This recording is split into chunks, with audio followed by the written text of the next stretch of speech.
Hello, hello, friends. Welcome in. Robert Imbriale with you here today. Excited. This is episode number 3 of the Renegade Breakthrough Show. Something a little different than what we have been doing in the past. And boy, the feedback has been really good. I really appreciate a lot of the great comments that have come and the emails and people saying, boy, that was real helpful. They really enjoyed the show last week where we talked about lessons you can learn from President Trump over and above, just the politics of it, his way of operating, which people often look at and say, well, the guy is a little bit...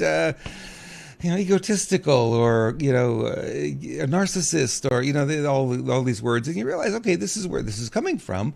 It was important to understand that there's a lot of good that's coming out of, what he does and the way he operates. And there's a lot of lessons for us to learn as well. Boy, it's been a busy week here. We've had a couple of wildfires. One was very close. We were just one step away from being in an evacuation zone on Tuesday of this week. Pretty big fire. Not big. It was 140 acres. But, you never know with these things, which way they go. It started out, I remember seeing the first notification. It was like, that's not too far away. It said only, 0.5 of an acre. Okay, no big deal. You don't worry about it. And 10 minutes later it comes out, fire's 10 acres. And all of a sudden, it was less than an hour later. Oh, it's 100 acres now. And it's like, oh, these things grow really quickly. And it's been very hot. And some people call it global warming, but there's a new word for it now. We've changed the global warming narrative, if you will. It's now just called summer. So, go figure. I used to call it summer, and then we called it global warming, and it's July. It's going to be warm. It's just the way it is. Okay. Little bit of housekeeping for this show. I did get us on Pandora, and I was hoping to do that last week, and I was able to do that. So now we are now on Pandora as well. So iTunes, both audio and video. There's 2 different podcast feeds there. Take your pick. iHeartRadio, Spotify, Amazon Music, TuneIn Radio, that's still out there, and Pandora now, of course. And also, people ask, can I watch this without the commercials? Because I know, especially on Rumble and YouTube, sometimes they just put ads in there and it interrupts the flow, and it's not a great viewing experience. So yes, if you go to my website, robertimbriale.com, and at the very top, there's a tab or a button or a menu item, I should say, called Podcast. And if you click on that, you'll see all the episodes there. And all the episodes of Coach's Corner are there too. So there's 140 episodes, I think, of that. And then now that we've changed it to Renegade Breakthroughs, you'll see the episodes appearing there. They don't appear live. So this episode that I'm recording right now will appear usually within 24 hours. I usually get it done either tonight or first thing in the morning. Just need to, refine it, compress it, because you're podcasting. You can't put a huge file up there. So it needs to be compressed and made into an audio file as well. And then obviously published as a blog post to the website. So it takes a little bit of work on the back end to get that to go. So you'll look for it usually, the next day. Don't go right an hour from now. It's probably going to be the next day before it gets up there. But it's there, and it's another place for you to tune in and watch the show from there without all the interruptions, without all the commercials. I don't know about the other podcast streams. I actually don't listen to them. I should go iHeartRadio and the other ones and see if they're putting ads on the stream. I'm unsure. I don't have paid accounts for a lot of them. So, maybe you guys can fill me in if you listen to it on some of these other, podcast places. Do they play ads over the podcast? Do they break it up? Do they play a pre-roll ad? Do they play an ad during the show and after? That would be good to know. Also, we're streaming today on Twitch. I have a Twitch account as well, so we're streaming there. And we're going to be streaming on LinkedIn. LinkedIn has changed how they allow live streaming to happen. So in the past, I would just be able to put LinkedIn into my list of places to stream to, hit one button, and it would go to LinkedIn. Well, they did away with that. Now you have to actually schedule it, and you can only schedule it an hour prior to the event. So I'd have to go, if it's 4 o'clock Pacific that I'm running, I have to go in there after 3 and set up a live stream to be able to stream to LinkedIn. So I don't know, maybe would be required there. Maybe I'll just do a post there and put a link. So yeah, I'm going to leave that one alone for right now. I know I have about 7,000 followers there on LinkedIn. I've been in the business world for a long time, so this is where a lot of that comes from. I just want to fill you in a little bit. I had a great conversation with Claude.ai this week about numbers, and you start looking at YouTube channels and you start looking at the number of views, or if you're looking at Rumble, or if you're looking at the podcast feed, any of that stuff, and you say, okay, what do the numbers mean? And do people with bigger number of subscribers, do they really have a bigger audience? And we went back and forth, and I shared some things I knew, and I shared some numbers, some specific numbers of some of the episodes, some of the shows I've done, and basically we came back with the same thought. It's like the numbers of subscribers really is just a vanity number. It really doesn't mean anything. At the end of the day, it's the impact you're making that makes the biggest difference, and sometimes it's hard to measure, right? I don't know if I speak something on this show that all of a sudden you go, oh, wow, that really clicked, and you go put it into action, and something dramatically changes, or even a little bit changes in your life, and things are a little bit better off for you. I don't know. I may never get that feedback, but it's good to know that, you're making an impact, you're making a difference. So the number of people watching, it's a really hard number to put your head around and say, okay, that's exactly who's there. The number of people who watch the replay, again, I don't watch a replay all at once. So I may start a video. If it's an hour-long video or something, I may start it and then come back to it another time. That counts as 2 views. Well, actually, it's only 1, but it counts as 2 because I hit the play button twice. If you hit it 3, 4, 5 times, your view count goes up. But, again, it's a vanity metric. So be a little weary of that when you start looking at these bigger channels and start to say, all these people, they must be so successful. Yes and no. It's kind of an indicator, but it's not a very fine or refined one, if you will, which is odd because in the broadcast days, right, when before the internet, if you're a radio station, they would come out and they would say, we have 1 million people in our broadcast area. And that was the audience. Are 1 million people listening to that radio station? Of course not. There's 50 other radio stations in that same, general area. And they all use the same number because they just look at the population. So they never really do. But now we have the ability to look at a lot of this stuff, very cleanly. With internet, we could track every click. We could know how long people watch, and the metrics are still messed up. They're still not very precise, and they should be. They should really be precise. They should know, for instance, if I watch 10 minutes of a video, I hit stop, I go have dinner, I come back, I hit the play button again, they should be able to tell I'm the same viewer. It shouldn't count twice, right? Simple math. But I think a lot of it has to do with making the creators feel good. So they put the numbers out there and they, pat you on the back. Hey, look at all the people you got subscribing. Look at all the people watching your video.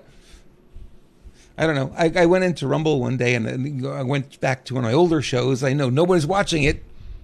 And I did that. I hit play, hit stop, refresh the page, hit play, hit stop, and I watched the count go up. 1, 2, 3, 4. So if I wrote a program to do that all day long, my viewer count will go through the roof. It didn't mean anything. It's just a number, right? So I don't know. It's kind of strange. So don't get too caught up in the numbers if you're doing podcasting or webcasting or looking at people who have big channels and there still must be, maybe they are, maybe they aren't. It's you're not going to tell by the number of subscribers and number of viewers. That number's kind of weird. Okay. I said it's been a strange week. It really has. And what kind of led me to what I want to talk about today was looking at the Candace Owens thing and Charlie Kirk and she's fighting with TPUSA and now they're against Tucker and then they're against Megyn Kelly and now Ben Shapiro, and it's just like it's insane, the infighting, right?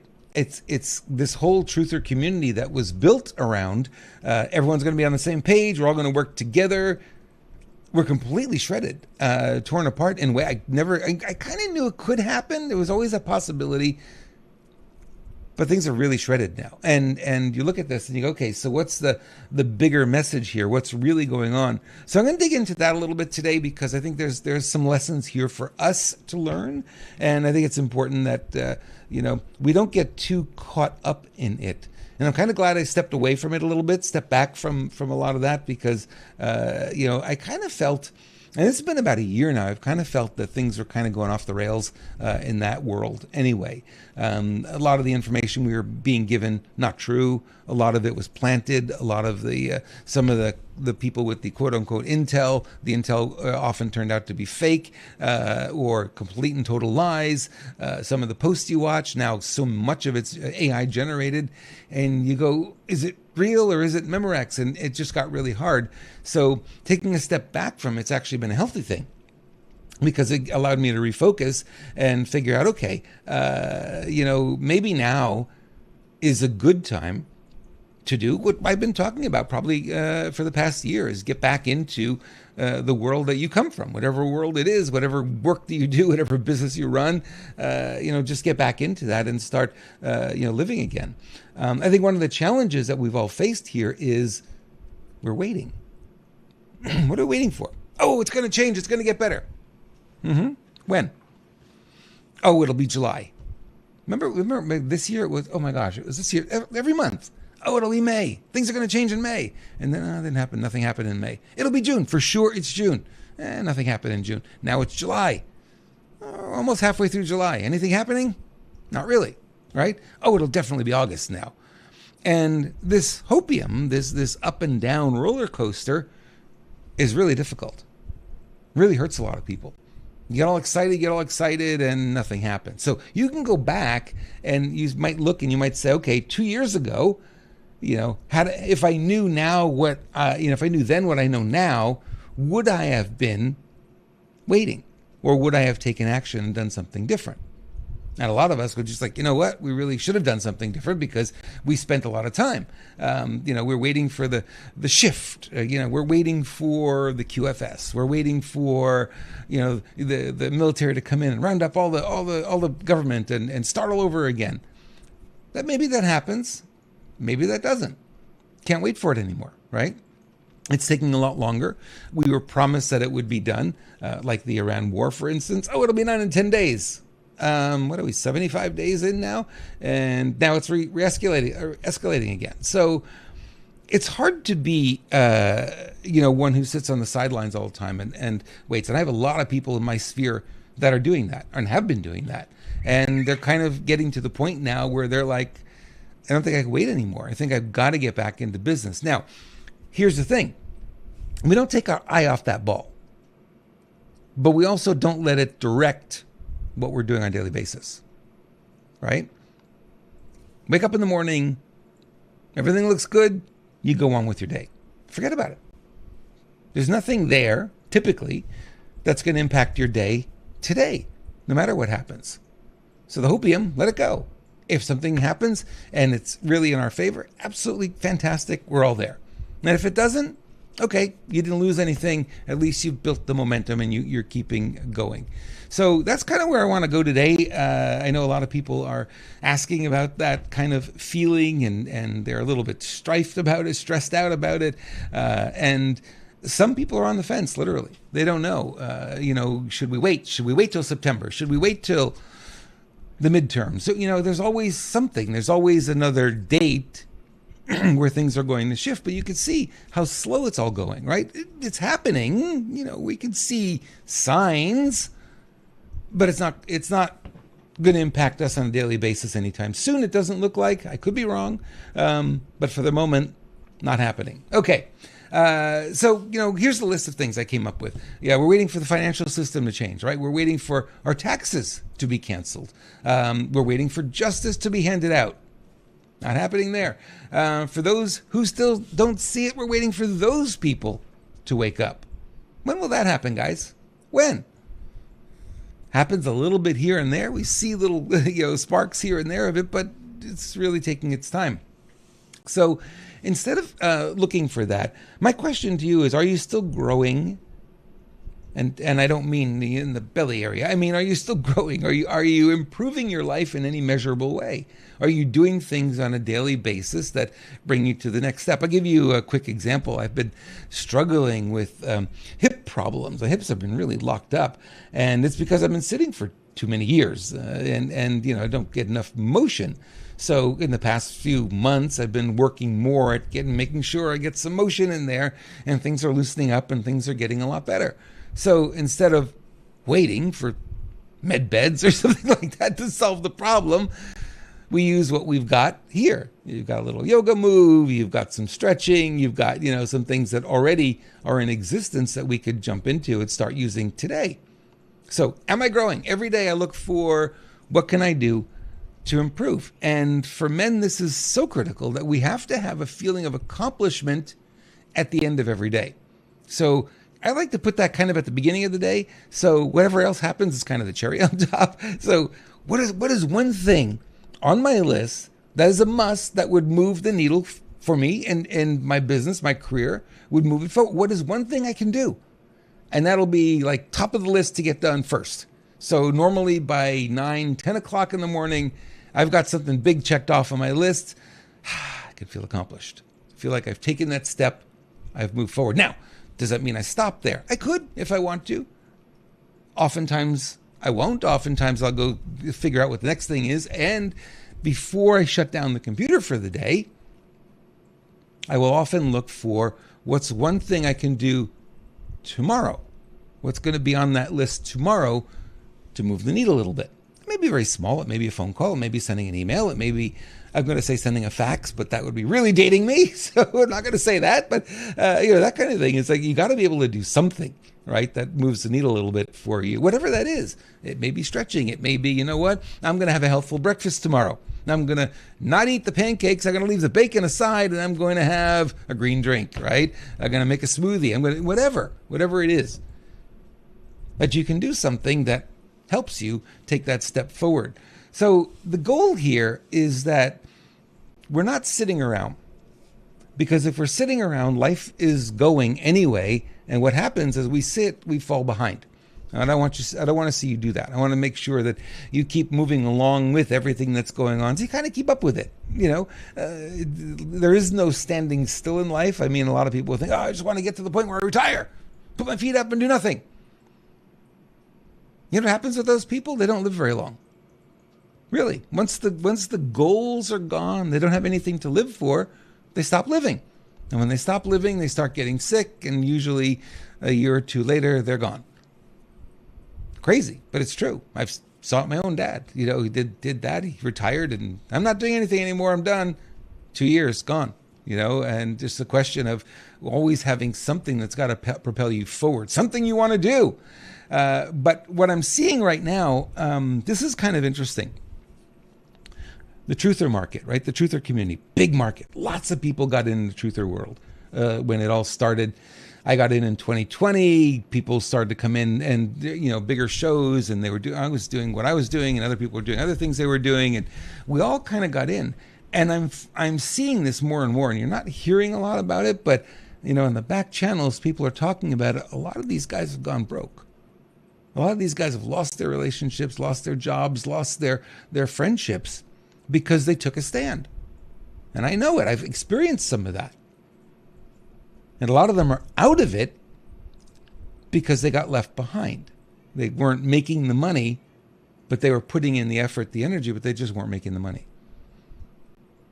And now they're paying the price. So you're going to ask, hey, what happened to so-and-so? It's probably something along those lines.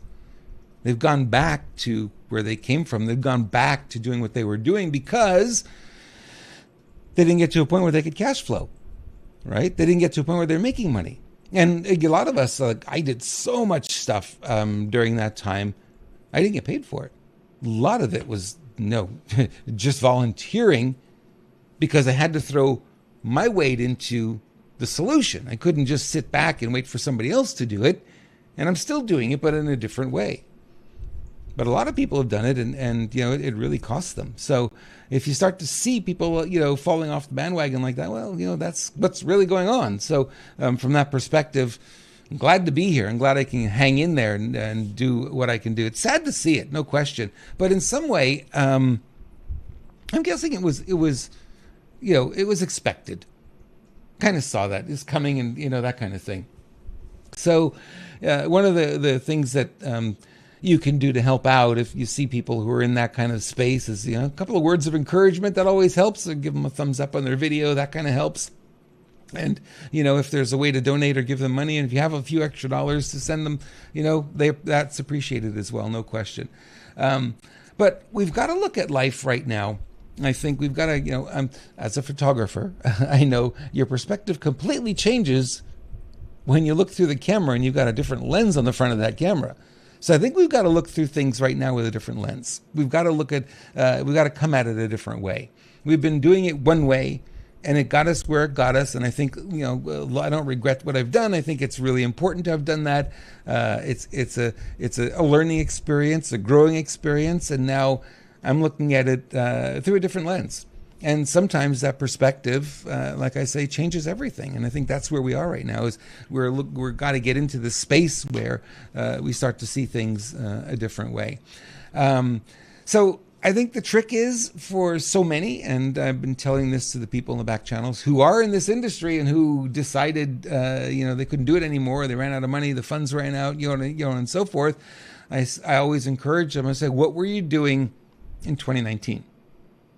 And they would tell me what their story is. And I say, maybe it's time to turn the corner and go back to that, right? Rather than being in this community, which, is kind of right now falling apart in a really rapid way. I didn't expect it to implode as quickly as it has, but it seems to be going in that direction. So maybe it's time to step away and go do something else. Like I said, the things that are happening in Washington are important to keep an eye on, but they may or may not impact you directly. And if they don't, life goes on. I think one of the challenges, I had this conversation with a friend yesterday. I think one of the biggest challenges we have right now is we can't see around the corner. We don't know what's coming next. So much of the information we got our hands on is not true. So much of it is fake. So much of it is intentionally fake, even from the good guys' side, because they want to throw off the other people. They're not going to tell us everything they're doing, because then the other guys would know, and that wouldn't work. So a lot of the stuff is really fog of war, right? It's kind of where we are right now. So take it with a grain of salt, whatever you're seeing.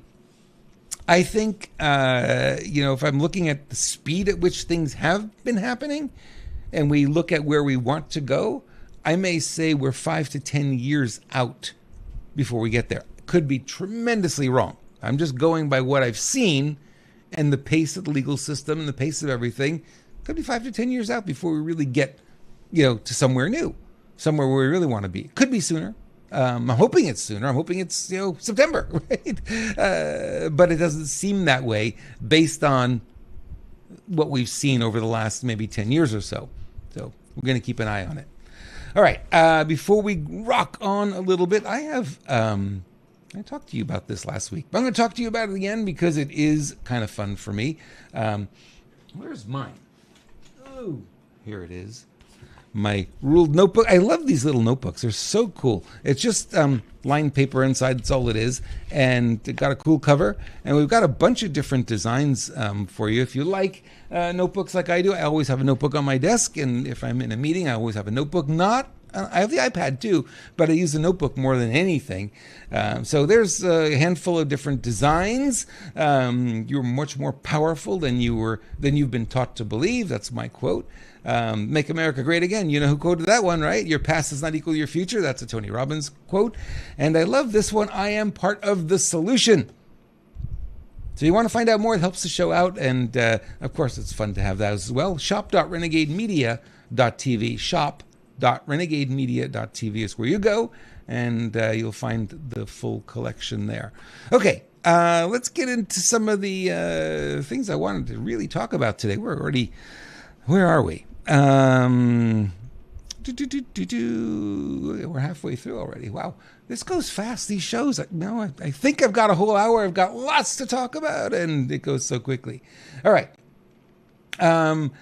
So I want to talk about the someday syndrome that so many of us have. Someday I'm going to do, someday I'm going to be, someday I'm going to have, right? I don't ever see someday on the calendar. Tony Robbins had mentioned this. He said, you know what? Once it's in the calendar, it becomes real. Once you write it down, it becomes real. Thinking about it and say someday, it's someday. I don't have to deal with it. You cast it off. It's not something I need to do because I'm going to do it someday, but not today, right? So better is to write it down. A little notepad is really helpful to do that. Just a hint.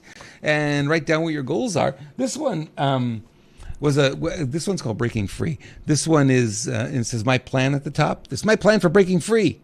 And this is the notes I'm putting in there. So what it is breaking free means no more chasing dollars. How many of us do that? Chase dollars, chase dollars, chase dollars all the time, right? So I've been working with Claude AI as an example to figure out a structure, a system, a framework whereby I only have to commit to working 1 or 2 days a week to make an income better than I've ever made in the past. And the other time, the rest of the time, is what I call flex time.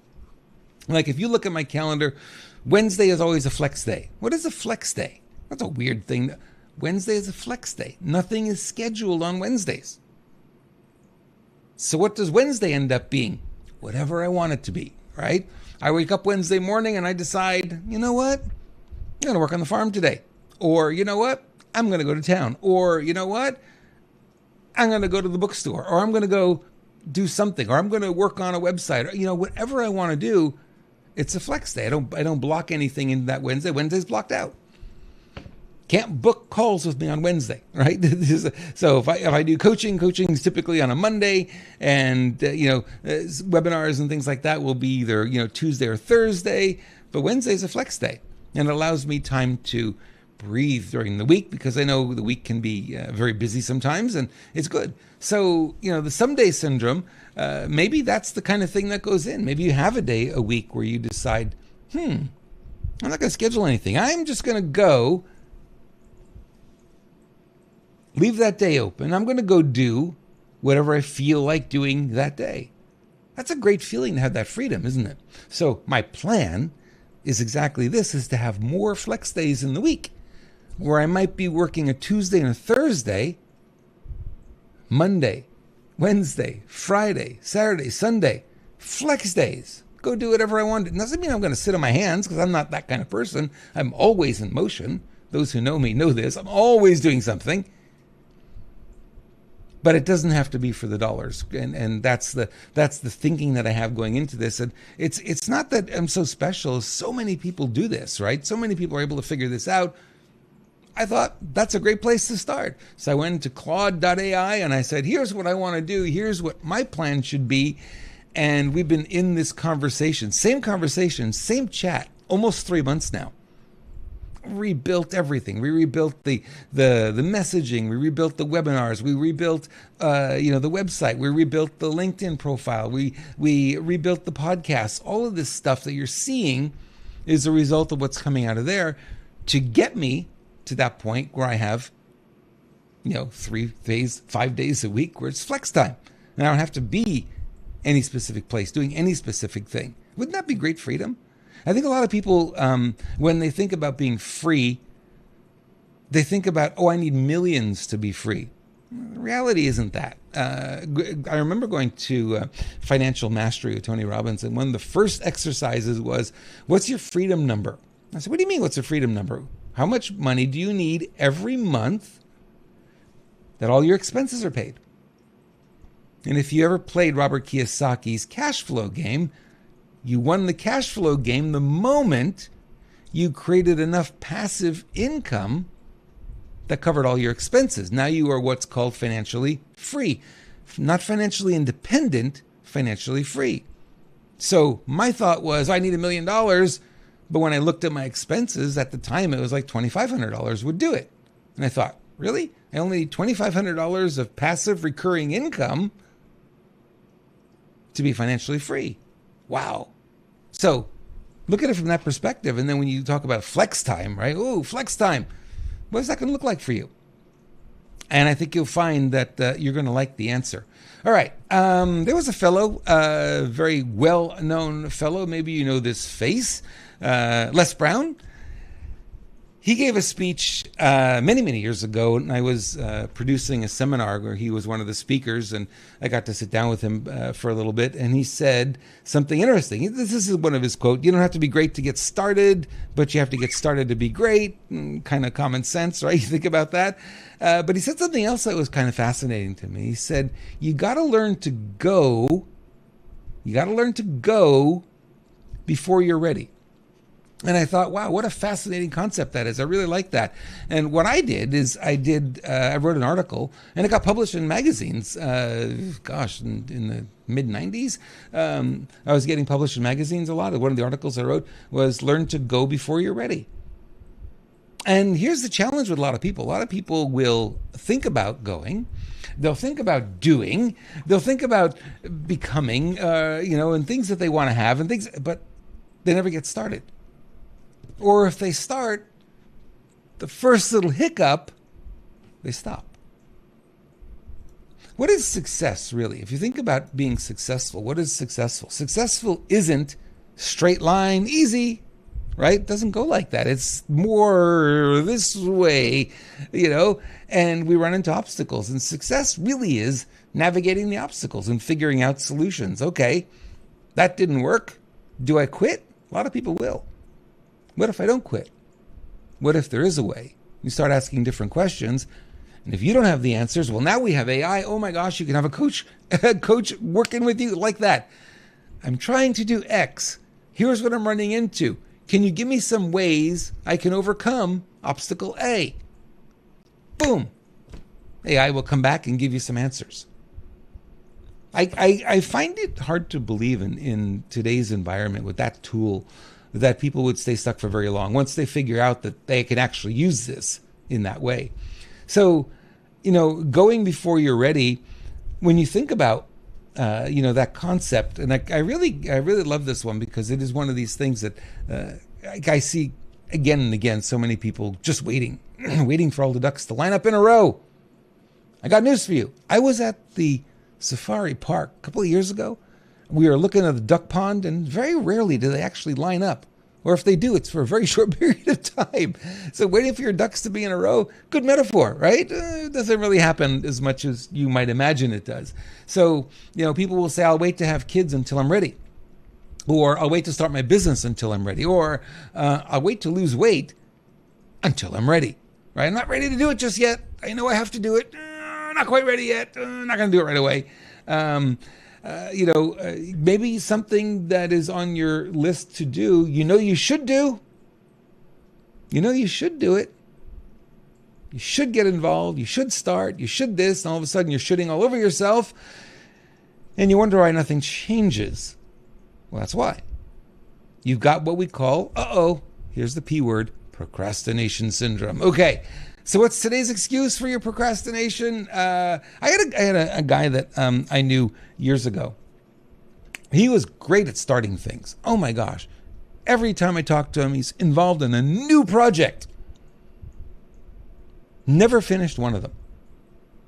We called him Mr. Unfinished Project, Mr. UP.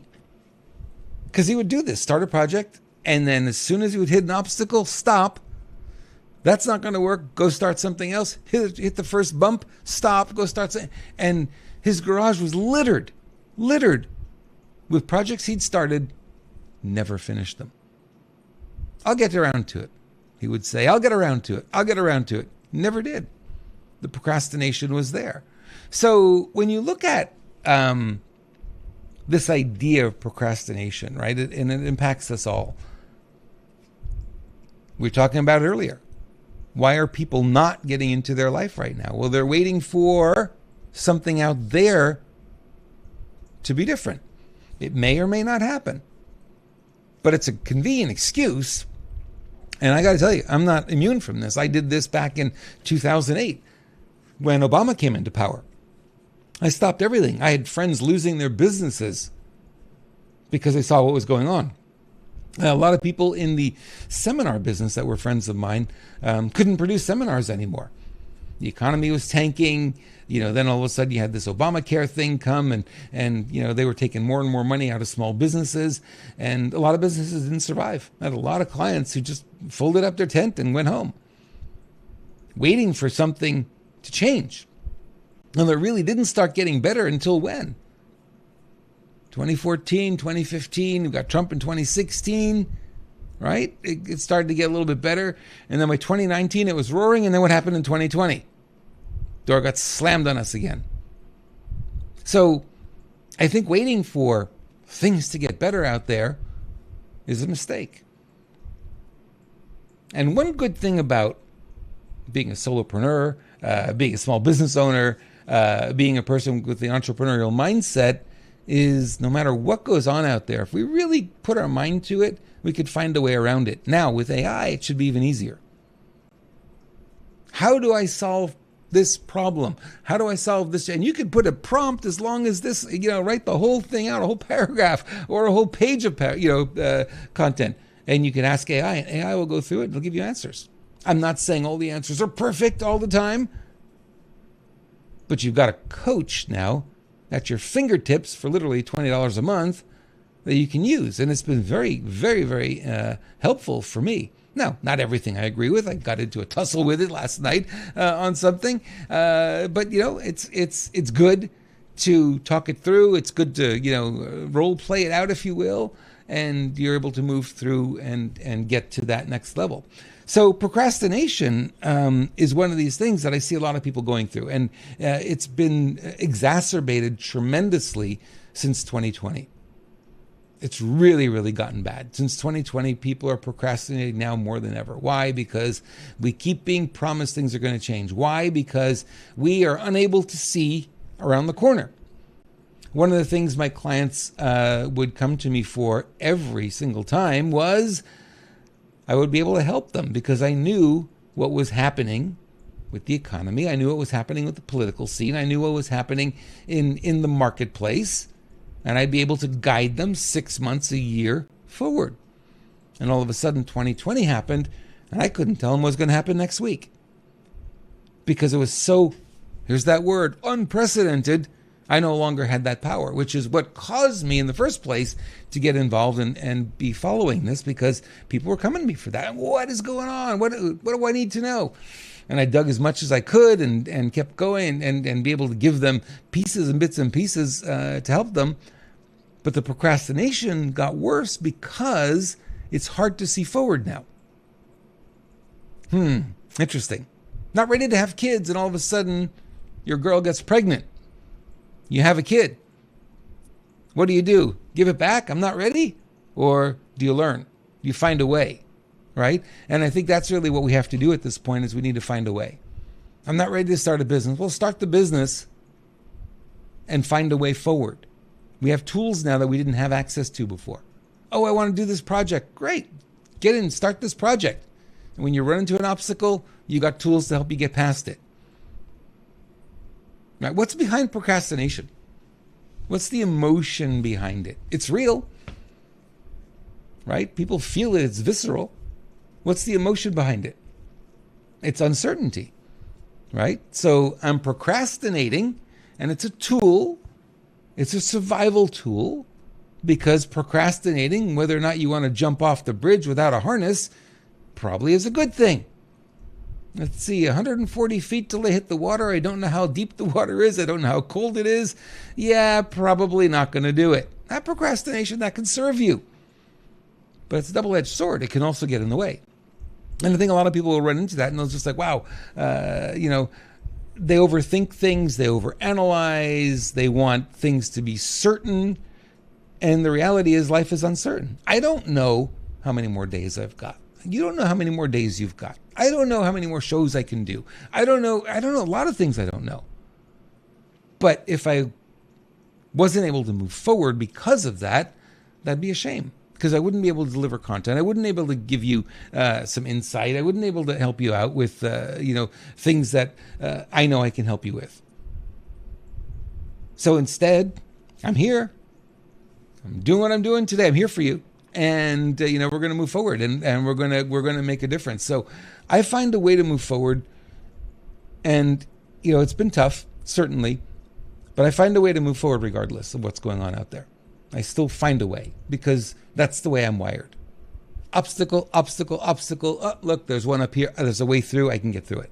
So I think it's really important to do that. I think, when you look at your life and you look at what you want to accomplish, you could be squelched by this economy. You could be squelched by what's going on politically. You could be squelched by the wars. You could be squelched by any of the laws that are coming up. You could be upset about the elections. You could be, all of it.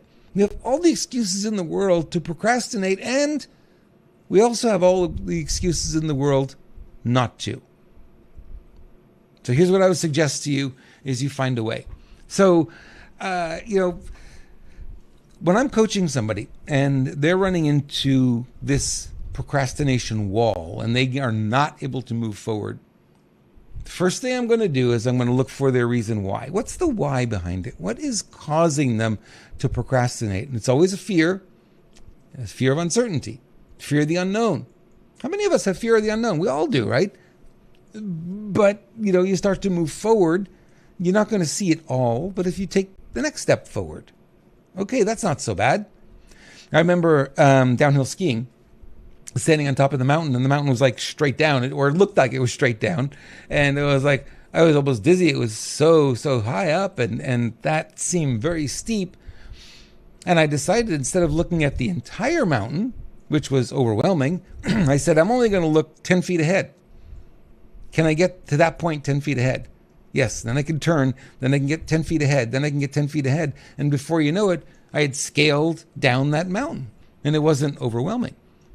So I think today, in today's environment, that may be the way forward, is to just take these smaller steps and say, I don't know what's going to happen 5 years from now, but I know 5 minutes from now, 5 days from now, I can do this or I can do that. And I'm going to work every day to move the needle. I want to move the needle forward just a little bit every day. If I can do that, a little bit here, a little bit there, then all of a sudden I start to build something I like to call momentum. Some of the coaching that I do, I call it momentum coaching, because that's what I help people do, is get them rolling, and then they start to build momentum. They no longer need me. So my goal is to have you not need me as quickly as possible, because then I know you're on your way. And getting through procrastination for so many is the hardest thing. So what's behind it is always a deep fear. And we know we've had a lot of fear. We've had a lot of fear put into us. Our media is not calming us down, right? Oh, what's the next pandemic coming around the corner? Oh, there's always one, right? Since 2020, I never heard the word pandemic before 2020. Now it's like every day there's another one. Crazy. So it's all about fear, keeping you in fear. When you're in fear, you don't do what? You don't move forward. You don't take steps. You don't build. You don't create. And if you're not creating, you're not building, you're not moving forward, you're not earning. And when you're in fear, you're a lot easier to control. So let's put the fear out there. Media is full of fear, right? But every story is about scaring you. Oh my God, there's a flesh-eating bacteria. Okay, one person got it out of 350 million. Probably nothing to worry about. You're probably okay. You know what I mean? Oh, someone was attacked by a shark. Yeah. There are 3, I think, worldwide every year that get attacked by sharks. It's not the end of the world, right? Sad for those 3. I get it. But, it's not a reason to be fearful, but the media will amplify it and make it look bigger. So what's the fear?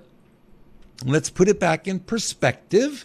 Let's make it relevant to where you are. And most of the time you'll find it isn't even there, right?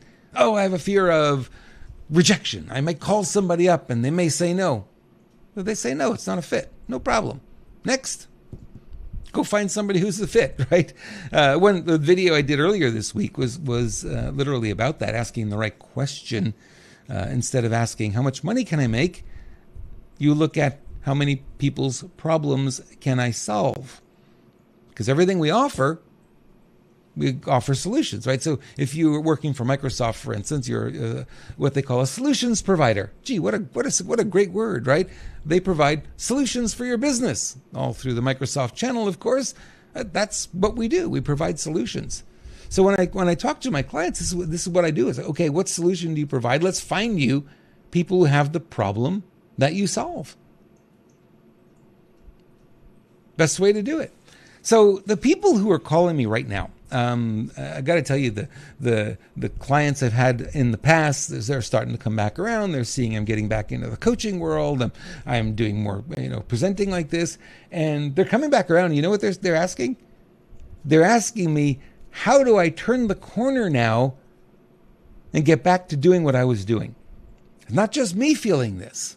There's a lot of other people feeling this too. I was probably on, probably the earlier ones, not the earliest certainly, but earlier, feeling that and say, okay, so people are turning the corner now. They want to get back to, a more normalized life, a life before the pandemic, which is really interrupted. I don't know, when it first started, I felt like this thing would be over in 3 weeks. Yeah, we're 6 years in, 6.5 years in almost now. And it's disrupted a lot. It's changed a lot. So now people are looking, how do we get back to normalcy? How do we get back to, doing the things that brought me joy and brought me success? And so that's the conversations I've been having. And it's not necessarily simple. Some people will, they've really strayed off the path for a lot. Some people are, they don't even remember what it was like back in 2019. I ask you, what was it like for you in 2019 compared to how it is now? You might have some feeling for it, but I remember saying 6 months in to the pandemic, I said, we can't go back to 2019. It's been too far. It's only been 6 months, but it was already too long. Now we're 6 years in, we can't go back, but we can build forward from here. What worked back then may not work necessarily the same way today, but we can get back in and we can start looking at things a new way. And AI is really reshaping a lot. And I know I feel like I'm a fanboy of AI. There's some really good things with it. There's some things that are sketchy, certainly. So I'm kind of in the middle. I like it, and also, be concerned about it. So it's a tool, and, it works for certain things. And I think as we go forward here, we're going to see a lot of people coming around and using that tool a lot more. So for you, wherever you are, whatever you're thinking about, is it going to be easy to get back to where you were? No. Is it time? I believe it is. I really believe it is. I think stepping off the truther, bandwagon, if you will, for a little bit probably makes a lot of sense. And I don't mean abandon it. That's not what I'm saying, but step off of it and just, make sure it's not dominating your life like so many of us. It dominated our lives. I mean, Bruce and I were talking about this the other day, and it's how much time we've spent following the news and not building anything other, trying to help out in that way, and then realizing it's kind of like walking through mud in a way. It's going really, really slow, and every week we got this story and that story, and it's like, okay, but how is it changing anything? And you look at the macro of it and you go, okay, it's really not. So what do we need to do? We need to take steps to make things better. How do you make things better? How do you change the world? Well, remember that Michael Jackson song, Man in the Mirror? Kind of starts there, right? So you got to make yourself better. I often tell people, it's like, man, if you walk into a room and you got a smile on your face, you light up that whole room. And I think that's what it's time for us to get back to, smiling again, get back to doing things that are fun, and bring that energy back to everything that we do. The people around us will see it. They will feel it. And then they will go, hey, why are you so happy? What's going on with you? I want to hang out with you more. I want to be with you more. I want some of that energy. I want to be happy like you. And that's how that ripples out very quickly. And that changes things. If you think about the media makes you all sad and scared, right? Depressed. I watched the news today and I feel awful. Nobody feels better after watching the news, right? And so at some point you go, okay, got to compartmentalize. That was that. I see what's going on. I know it's sensationalized. It's probably not quite as bad as they're saying. Now I'm going to get back to what's fun. You know what? I'm going to go out back and throw the baseball around, or I'm going to go, go for a walk, or I'm going to go, Do we still go to the mall? I haven't been in the mall in so long. I don't even know if people still go to the mall. Kind of strange. Yeah, it's Master Baggy saying people get stuck in the gaslighting mode when they aren't stimulated with the current events. That's really true. We become adrenaline junkies, don't we, Master Baggy? It's just like, it's exactly right about that. And, we need that next, adrenaline hit. Literally is what it is. And people will get stuck in that. It's really true. Get out of it. Time to break the habit. Time to get back into doing things that matter. Time to be part of the solution rather than continuing the problem. Time to step out of, the frame that we've been in now, and we can be a lot stronger. And I think we can make a bigger impact. I thought it was necessary in 2020 to make that shift and get into that world because there were a lot of questions that were unanswered. There was a lot of uncertainty, and people were coming to me asking me, I don't know what to do. I don't know what's going on. So my job is to be certain, to be grounded, to give them the voice of reason, right? That's where I come from. And, the only way to do that was to jump in with both feet and see what was going on and try to break through it as much as possible. It's great. It was a great time. I needed to do that. But now it's a different game. We kind of see it for what it is. Hopefully it'll get better. Hopefully things will change for the better. But for the moment, it's up to you and I. Will you take your life back? Will you take your life back into your hands and say, I'm ready now to be part of the solution, really part of the solution. I'm going to raise the vibration of the people around me, which means I've got to raise my own vibration. I've got to be happier. I've got to be stronger. I've got to be more confident. I've got to be looking forward to something. And then people will follow that and they'll go, hey, this looks pretty good. The truth of the matter is you weren't ready for that first kid. The first kid comes, you found a way. How about that first job? Man, you weren't ready for that. I know I wasn't. And you know what? I found a way to make it work. It's just the way it is. How about the first loss? The first time you lost something. You weren't ready for that. That was unexpected. You found a way through it. You're still here. Right? So we can do this. I have no fear that we can do it. We will, and I'll leave you with this messaging. We will always find a way. If we're committed to it, we will always find a way because there's always a way. Right? As an entrepreneur, no matter what law the government brings up, we will find a way to work with it, work within it, or work around it, work above it, work below it, or bust through it. It's the way it is. That's why the laws can never keep up with those who are truly committed to creating the life they want to create. The laws are way behind, and you can do what you want to do. You can move forward. There is always a way, my friends, always. And you will find it. If you're committed to finding it, you will find it. All right, that is my messaging for today. I hope that was as enjoyable for you to listen to as it was for me to deliver, because I really enjoy this stuff. And next week, we'll be back. I am very close to having the new equipment that I need to be able to bring guests on. So sorry for being solo again this week. I was hoping I would have it in, but it's ordered. It's on its way. And hopefully it'll get here, I think, on Wednesday of next week. And I'll get an opportunity to test everything. And if it does work, then I may be able to get a guest on next week. And if not, it'll be the week following. Fun. I appreciate you guys. Thank you so much for being here live. If you do listen to the podcast episode, please leave a comment, leave it a review. That always helps. Give it a thumbs up here on, if you're watching on YouTube or Rumble, give it a thumbs up. That helps as well. And any comments you have, let me know. What works for you? What do you want to see different? Different topics you'd like me to cover? That'll all help me as well. All right. Thank you for being here. I appreciate all of you. Lots of love to you guys. We'll see you all next Thursday. Thanks for watching.